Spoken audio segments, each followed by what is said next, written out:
नमस्कार, दिल्ली न्यूज में आपका बहुत बहुत स्वागत है। चलिए देखते हैं आज की 25 फटाफट काम की और महत्वपूर्ण बड़ी खबरों को।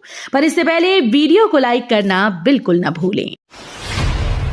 दिल्ली की महिलाओं के लिए बड़ी खबर, रेखा सरकार ने दी नाइट शिफ्ट की अनुमति। दिल्ली सरकार ने महिलाओं के लिए मंगलवार को एक बड़ा ऐलान किया। अब उन्हें किसी भी जगह काम करने के लिए समय के बंधन में नहीं बंधना होगा।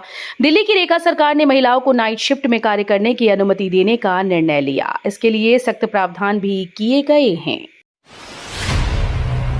मेट्रो ट्रेन में अब नहीं फंसेगा बैग, साड़ी या दुपट्टा, डीएमआरसी ला रहा नया फीचर। दिल्ली में मेट्रो ट्रेन में सफर के दौरान दरवाजे बंद होते समय कई बार बैग, दुपट्टा या अन्य सामान अक्सर फंस जाता है। ऐसे में मेट्रो ट्रेन के दरवाजों के बीच कपड़े और बैग फंसने से बचाने के लिए दिल्ली मेट्रो रेल कॉर्पोरेशन ने काम शुरू कर दिया। डीएमआरसी ने ट्रायल के तौर पर एक ट्रेन में एंटी ड्रैग सिस्टम लगाया है। ये सुरक्षा उपाय मेट्रो के दरवाजों के बीच दबाव का पता लगाते ही ऑटोमेटिक रूप से इमरजेंसी ब्रेक लगा देगा। दिल्ली सरकार ने युवाओं को दी बड़ी सौगात, हौसलों की उड़ान योजना को दी मंजूरी। दिल्ली की रेखा गुप्ता सरकार ने दिल्ली के युवाओं, खासकर गरीब वर्ग के युवाओं को एक बड़ी सौगात देते हुए उनके लिए एक नई योजना हौसलों की उड़ान को शुरू करने को मंजूरी दी। सरकार ने बताया कि ये योजना सितंबर से शुरू होगी और इससे दिल्ली के लगभग 50 लाख युवाओं को जोड़ा जाएगा। स्कूल की बेवजह बढ़ती फीस पर लगाम लगाएगी दिल्ली सरकार, मॉनसून सत्र में आएगा बिल। दिल्ली विधानसभा में मॉनसून सत्र की शुरुआत 4 अगस्त से होने जा रही है, जिसमें संभावित रूप से प्राइवेट स्कूल की बढ़ती फीस पर चर्चा होगी। बीजेपी की रेखा गुप्ता सरकार अनियंत्रित फीस को कंट्रोल करने पर बिल पेश कर सकती है। दिल्ली विधानसभा का 5 दिवसीय ये सत्र पेपरलेस होने वाला है। नेशनल ई विधान एप्लीकेशन का काम तेजी से आगे बढ़ रहा है। दिल्ली में जोरदार बारिश का ऑरेंज अलर्ट, कल तक मौसम के तीखे तेवर। राष्ट्रीय राजधानी दिल्ली में एक बार फिर से झमाझम बारिश वाला मौसम बन गया। मौसम विभाग ने दिल्ली के साथ ही एनसीआर के विभिन्न हिस्सों में गरज चमक के साथ जोरदार बारिश को लेकर ऑरेंज अलर्ट जारी किया। कुछ जगहों पर वज्रपात की घटना भी हो सकती है। मौसम विभाग की माने तो दिल्ली और एनसीआर के इलाकों में 4 अगस्त तक कमोबेश ऐसा ही मौसम रहने का अनुमान है। 4 अगस्त से शुरू हो रहा दिल्ली विधानसभा का मॉनसून सत्र, फीस वृद्धि नियंत्रण बिल और सीएजी रिपोर्ट की जाएगी पेश। दिल्ली विधानसभा का मॉनसून सत्र 4 अगस्त से शुरू होने जा रहा है। उपराज्यपाल वीके सक्सेना ने कैबिनेट के प्रस्ताव को मंजूरी दी। सत्र में सरकार की ओर से स्कूल्स की फीस वृद्धि को नियंत्रित करने वाला विधेयक पेश किया जा सकता है। वहीं लंबित कैग रिपोर्ट भी सदन में पेश होने की पूरी संभावना है। दिल्ली में जलभराव पर सीएम रेखा गुप्ता सख्त, समस्या वाली जगहों की मांगी रिपोर्ट। दिल्ली में मंगलवार को तेज बारिश के कारण राष्ट्रीय राजधानी के कई हिस्सों से जलभराव की कथित सूचनाएं मिली। आम लोगों को ट्रैफिक जाम की समस्या से जूझना पड़ा। विपक्षी आम आदमी पार्टी ने इसको लेकर रेखा सरकार पर निशाना साधा। अब दिल्ली की सीएम रेखा गुप्ता ने नगर निगम के अधिकारियों से ऐसे हर स्थान की विस्तृत रिपोर्ट तलब की जहां से जलभराव की शिकायतें मिली हैं। एमसीडी के 336 सफाई कर्मचारियों को सौंपे गए नियमितीकरण पत्र। दिल्ली के माननीय महापौर सरदार राजा इकबाल सिंह ने मंगलवार को दिल्ली नगर निगम मुख्यालय डॉक्टर एसपीएम सिविक सेंटर में आयोजित एक औपचारिक समारोह के दौरान 336 सफाई कर्मचारियों को नियमितीकरण पत्र प्रदान किए। नियमित हुए कर्मचारियों में 172 दैनिक वेतनभोगी कर्मचारी, 28 करुणामूलक आधार पर नियुक्त सफाई कर्मचारी और 136 सफाई कर्मचारी शामिल हैं। दिल्ली वालों के लिए गुड न्यूज, ट्रैफिक नियम तोड़ने वालों की जानकारी देकर कमाएं 50,000। अगर आप दिल्ली की सड़कों पर रोज ट्रैफिक की बदहाली से परेशान रहते हैं, जैसे कभी कोई रेड लाइट जंप करता है, कभी कोई उल्टी दिशा में गाड़ी चलाता है, तो अब आपके पास मौका है कुछ बदलाव लाने का। दिल्ली ट्रैफिक पुलिस ने ट्रैफिक प्रहरी ऐप के जरिए आम नागरिकों को यह अधिकार दिया है कि वे नियम तोड़ने वालों की रिपोर्ट करें, साथ ही इनाम के रूप में पैसे भी कमाएं। दिल्ली वक्फ बोर्ड केस में आप विधायक अमानतुल्लाह खान समेत 11 पर साजिश और भ्रष्टाचार के आरोप तय। राउस एवेन्यू की एक विशेष अदालत ने दिल्ली वक्फ बोर्ड भर्ती में अनियमितताओं से जुड़े एक मामले में आप विधायक अमानतुल्लाह खान और 10 अन्य के खिलाफ आईपीसी के अंतर्गत आपराधिक साजिश और भ्रष्टाचार निरोधक अधिनियम के संबंधित प्रावधानों के तहत अपराध के आरोप तय किए हैं। एलजी हाउस के पास दर्दनाक हादसा, महिला और उसके 17 साल के बेटे की मौत। उत्तरी दिल्ली के सिविल लाइंस इलाके में सहगल कॉलोनी प्लॉट नंबर 1 की दीवार गिरने से एक महिला और उसके 17 साल के बेटे की मौत हो गई। हादसा दिल्ली के उपराज्यपाल निवास के नजदीक हुआ। बचाव दल मौके पर मौजूद है। महिला का नाम मीरा है और उसका बेटा गणपत। जिसके बाद घटना को गंभीरता से लेते हुए संबंधित विभाग जांच में जुट गया। मेधा पाटकर को नहीं मिली राहत, दिल्ली हाईकोर्ट ने बरकरार रखी सजा। दिल्ली हाईकोर्ट ने दिल्ली के उपराज्यपाल वीके सक्सेना की ओर से दायर मानहानि मामले में सामाजिक कार्यकर्ता मेधा पाटकर को सुनाई गई सजा को मंगलवार को बरकरार रखा। जस्टिस शालिंदर कौर ने कहा कि अधीनस्थ अदालत के आदेश में किसी दखल की जरूरत नहीं है। इसी आदेश के खिलाफ पाटकर ने हाईकोर्ट का रुख किया था। जस्टिस कौर ने कहा कि इस अदालत को आदेश में कुछ भी अवैध नहीं मिला और फैसले में किसी भी तरह के हस्तक्षेप की कोई आवश्यकता नहीं है। डीटीसी ड्राइवर को बिना ट्रेनिंग एटीआई बनाने से नाराज कर्मचारी यूनियन, दी बड़ी चेतावनी। दिल्ली परिवहन निगम में ड्राइवर को प्रमोट कर असिस्टेंट ट्रैफिक इंस्पेक्टर बनाए जाने की प्रक्रिया पर अब सवाल उठने लगे हैं।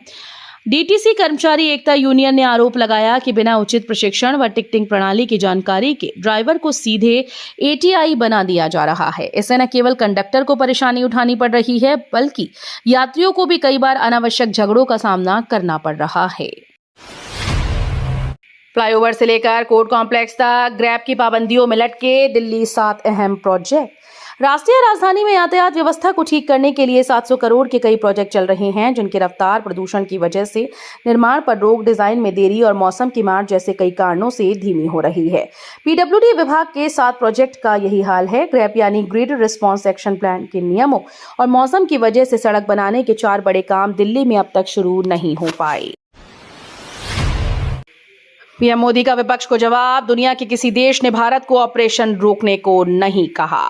पीएम नरेंद्र मोदी ने ऑपरेशन सिंदूर पर लोकसभा में चल रही बहस पर विपक्ष को जवाब देते हुए कहा कि मैं भारत का पक्ष रखने आया हूं, लेकिन जिन्हें भारत का पक्ष नहीं दिख रहा है, ये संसद का विजयोत्सव का सत्र है। पीएम मोदी ने कहा कि 22 अप्रैल विदेश से ही कहा था कि मेरा संकल्प है कि हम आतंकियों को मिट्टी में मिला देंगे। मैंने ये सार्वजनिक रूप से कहा कि सजा उनके आतंकियों को भी होगी और कल्पना से भी बड़ी सजा मिलेगी। देश वापस आने के बाद मैंने बैठक की और कहा कि आतंकियों को सजा देना राष्ट्रीय संकल्प होगा। सेना को कार्रवाई की खुली छूट दी गई। ये भी कहा गया कि सेना तय करे कि कब, कहां और कैसे सजा दी जाए। 1962 के बाद भारत में 1 इंच भी नहीं घुस पाया चीन। अखिलेश के सवालों पर किरण रिजिजू की दो टूक। संसद के मॉनसून सत्र की कार्यवाही के दौरान मंगलवार को एक बार फिर से जमकर हंगामा हुआ। लोकसभा में ऑपरेशन सिंदूर को लेकर लगातार दूसरे दिन चर्चा हुई, जहां कई सांसदों ने चर्चा में हिस्सा लिया। इस दौरान समाजवादी पार्टी के सांसद अखिलेश यादव ने अरुणाचल प्रदेश में चीन के दखल को लेकर सरकार पर निशाना साधा। इस पर संसदीय कार्य मंत्री किरेन रिजिजू ने लोकसभा में कहा कि 1962 के बाद से चीन अरुणाचल में ना तो 1 इंच भी अंदर घुसा और ना 1 इंच जमीन पर कब्जा किया। सरकार और विपक्ष के लिए परीक्षा की घड़ी। उपराष्ट्रपति चुनाव को लेकर बढ़ी गहमा गहमी।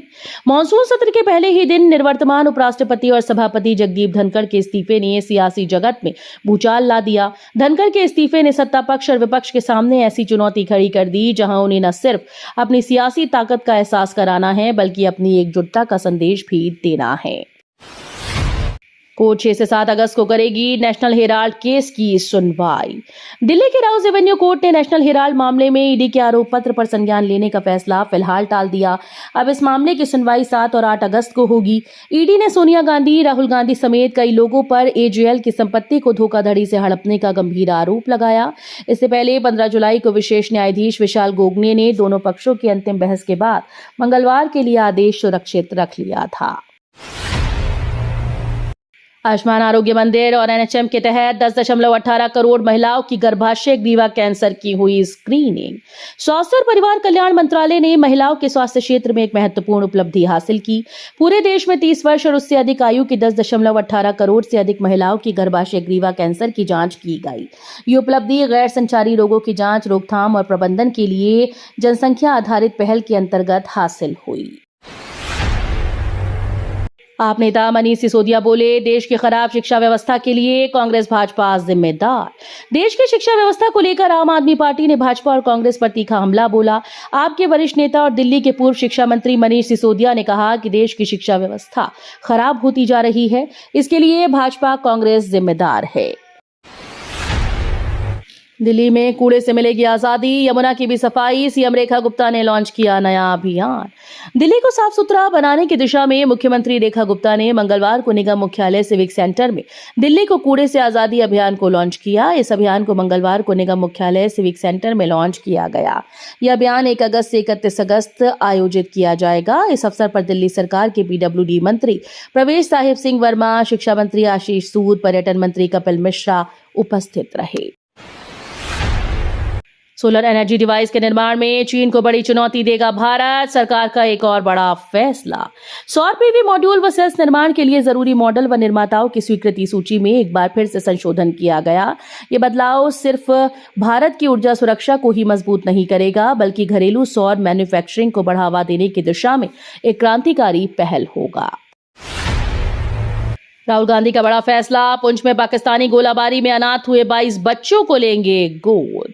कांग्रेस नेता राहुल गांधी एक मानवीय कदम उठाते हुए पाकिस्तान की ओर से पुंछ में हुई गोलीबारी में अनाथ हुए 22 बच्चों को गोद लेंगे। राहुल गांधी ने मई माह में पुंछ का दौरा किया था, जहां उन्होंने स्थानीय पार्टी नेताओं से मुलाकात की और उनसे प्रभावित बच्चों की सूची तैयार करने को कहा।